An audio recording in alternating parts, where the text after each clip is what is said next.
Welcome to By Night. The man sitting at that table, near the counter, is called Joseph Walker. He entered here a while ago and has not stopped joking and chatting with his friends. Outside the door of this place, there are the crowded streets of Baltimore, Maryland. Today there is even more confusion than usual.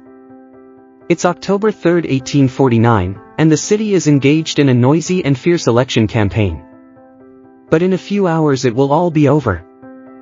People are going to the polls and the results will be known in a couple of days.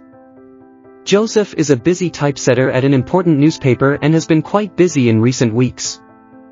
He does not know it yet, but soon he will have to deal with something very different from printing proclamations and reports on the election campaign. Something that will forever link his name to the mysterious disappearance of one of the most famous and important American writers. As he brings the glass to his mouth, out of the corner of his eye he sees something passing in front of the tavern window. In the confusion of passers-by, there is a man who is watching him. Or maybe not, maybe it's just his impression. The fact is that the strange individual has been standing still for a few seconds and is looking through the window, as if looking for someone. At that moment, Joseph has the impression that something sinister is about to happen. Meanwhile, the other person stops staring at the tavern window and walks away swaying. He must be drunk, one of the many who exaggerate with alcohol in these parts, so much so as to lose touch with reality. Joseph gets up and heads towards the exit, for no particular reason. He turns to the left, in the same direction as the mysterious character. For a while, he searches for him among the crowd but cannot find him. Then, a little further on, a few steps from the Republican Party election office, he notices a body lying on the ground. He approaches and kneels cautiously. Yes, this is the person who was watching him from the tavern window. The man is delirious.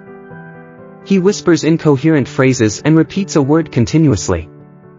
Rayold, Rainbon, it is not clear. Then he has a moment of lucidity, looks at Joseph with wide eyes and introduces himself. My name is Edgar Allan Poe, he says. Joseph has never met him in person, but he is a typesetter and knows very well who that man is. Before losing touch with reality again, Edgar utters a name. He repeats it 2 or 3 times and asks Joseph to contact him. From now on, that October 3, 1849, ceases to be the election day of his city and Joseph strives to locate the person named Evans Snodgrass invoked by Edgar. In a couple of hours, both Evans and a cousin of Poe arrive on the scene and, together with Joseph, decide to have Edgar transported to one of the major hospitals in the city. Edgar Allan Poe, 1 meter and 73, was admitted to the Washington College Hospital that same evening.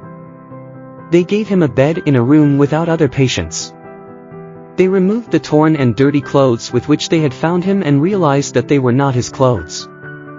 These are old clothes, 3 or 4 sizes larger. They questioned him during a brief moment of lucidity, but Edgar could not explain why he was in Baltimore and how he had arrived there. In the end, everyone left the room and he spent his first night in the hospital. The doctor who treated him was named John Moran. While assisting him, he managed to understand the word that Edgar repeated continuously. Throughout his stay in the hospital and from the first moment of his recovery, the author of The Raven invoked the name of a man, Reynold. But no one ever knew who that person was. The next morning and in the following hours, it was all an alternation of delirium and hallucinations, all an invocation of the mysterious Reynold, all an increasingly dark agony. But his stay at the Washington College Hospital was actually brief. Edgar Allan Poe died just 4 days after being admitted. The chronicles report that he died at 5 a.m. on October 7, 1849. He was 40 years old. Over 170 years have passed since that day, but the last week of Edgar's life is still shrouded in mystery like those that live within his pages. There are other enigmas and other singular circumstances that accompanied the funeral and the same tomb of the creator of Gothic and detective literature. Other really surprising facts that we will deal with in the next episodes. We stop here. You have listened to By Night, stories from the world of literature, art, and the times we live in. We will talk again soon with another episode.